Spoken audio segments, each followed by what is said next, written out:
everybody. You will have to do it only with me today. My colleague Matteo Rossi is not here today.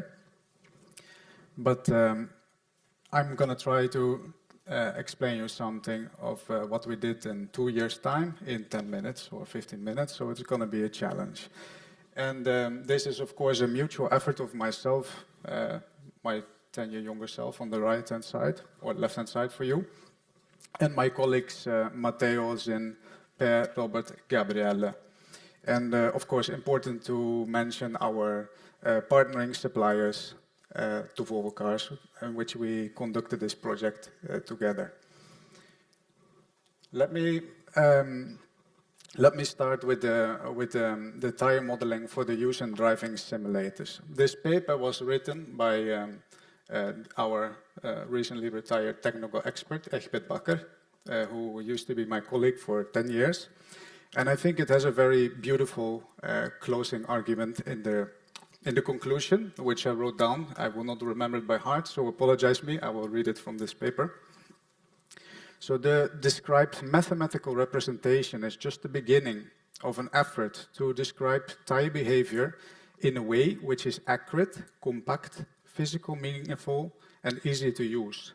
By continuing this effort, hopefully the tire will be giving a sufficiently complete representation in vehicle models, as accurate as justified by the great importance of the tire has in controlling the horizontal motion, and therefore in the dynamic safety of the vehicle. Well, many of you that saw the other author of this paper, Mr. Hans Pascheka, know this was actually the now known today as the magic formula, a standard in many of your vehicle simulations today. During the early 90s, there was a TIDEX workshop, TIDEX meaning the Tire Data Exchange, that standardized two important things. One was the format of measurement obtained from measurement equipment, and the other one was the STI, or the standard tire interface, that connected the tire model to a vehicle model. This was an effort to enhance the collaboration between the vehicle manufacturer, the supplier, and different research institutions. And that became effectively a prerequisite for vehicle simulations in the last 2-3 decades. Moving forward, we are using the DIM simulator technology now for over 10 years at Volvo Cars. It has been a very long time. But why do we use the simulator? What's our simulation? What's our motivation? Well, many research has turned out that fulfilling all the vehicle KPIs, objective vehicle KPIs, does not automatically yield a good subjective car.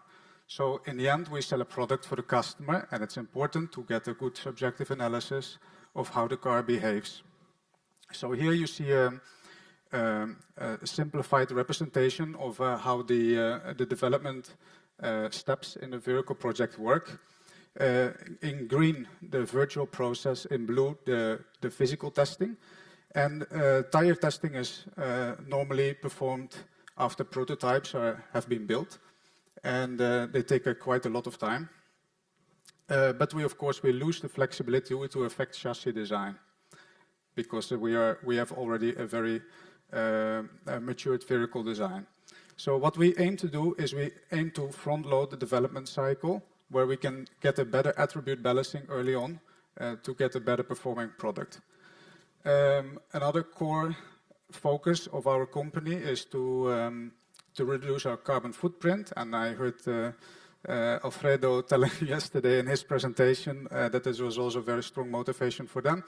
The research, the transportation, and the scrapping of tires after tire loops is quite substantial. So we would also aim to reduce that. So to move on to our methodology, how we work. So this funnel basically illustrates how we do the virtual development. So in the dimensioning phase, where aesthetics and packaging and turn radius are very important, we do a ton of simulations, and then when we arrive at the sourcing phase, we start to simulate the full vehicle simulations offline. From this, we choose the winning combinations that then will be verified in our driving simulator with our Tyre test drivers. And after that, we have done this now for 2 vehicle projects with our suppliers at different phases in the project, and built the physical tire that came out of this work. So we have compared the virtual with the physical way of working. So how does this process look like from the perspective of the vehicle OEM? We have a physical tire, or to be honest, it can also be a finite element tire from the supplier. It goes into this black box, and out comes what would be, in our case, a magic formula virtual tire. And this black box contains, of course, a lot of IP to whoever conducted this measurement. And that's okay. That's okay for us. We would like to develop this method together with our partners and be able to trust with a high consistency the outcome of this methodology. However, after the P from process, I would like to go to the P from problem. We have 2 major problems, or 2 problems that we face. One is the difference between the subjective rating difference in the physical testing and the virtual testing. So this graph on your left-hand side shows the physical testing in blue and the virtual testing in orange. And an upwards bar is, let's say, a positive rating change with respect to the reference, which is the black line. And what you can see is that the virtual rating, subjective rating, is consistently of lower magnitude than the physical rating, which might be addressed due to the limitations in system motion or in modeling, and that could be acceptable to us as long as the trend matches. But you can see from this graph, of course, that the trend is inconsistent, and this is an issue.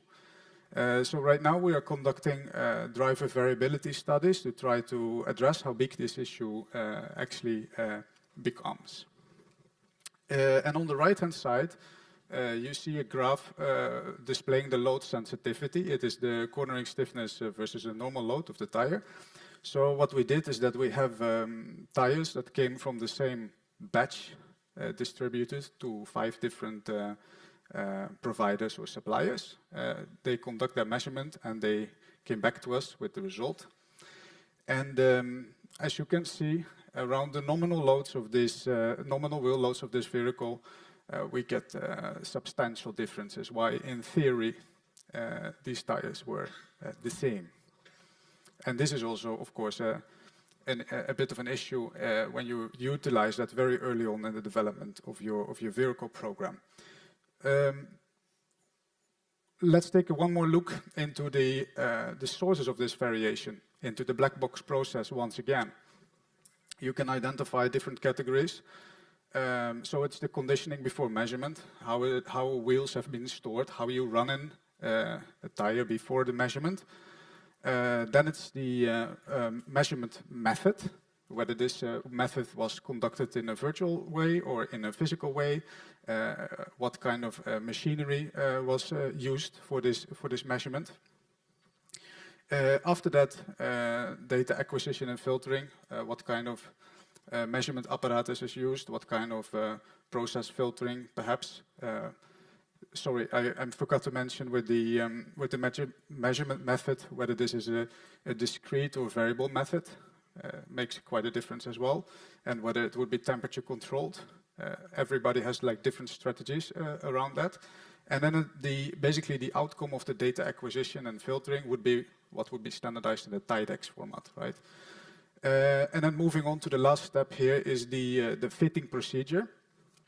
So how do you deal with the hysteresis, and whether you use an in-house tool for this or whether you use a commercial tool for this, the fit can differ quite substantially. So how you deal with boundary conditions as such.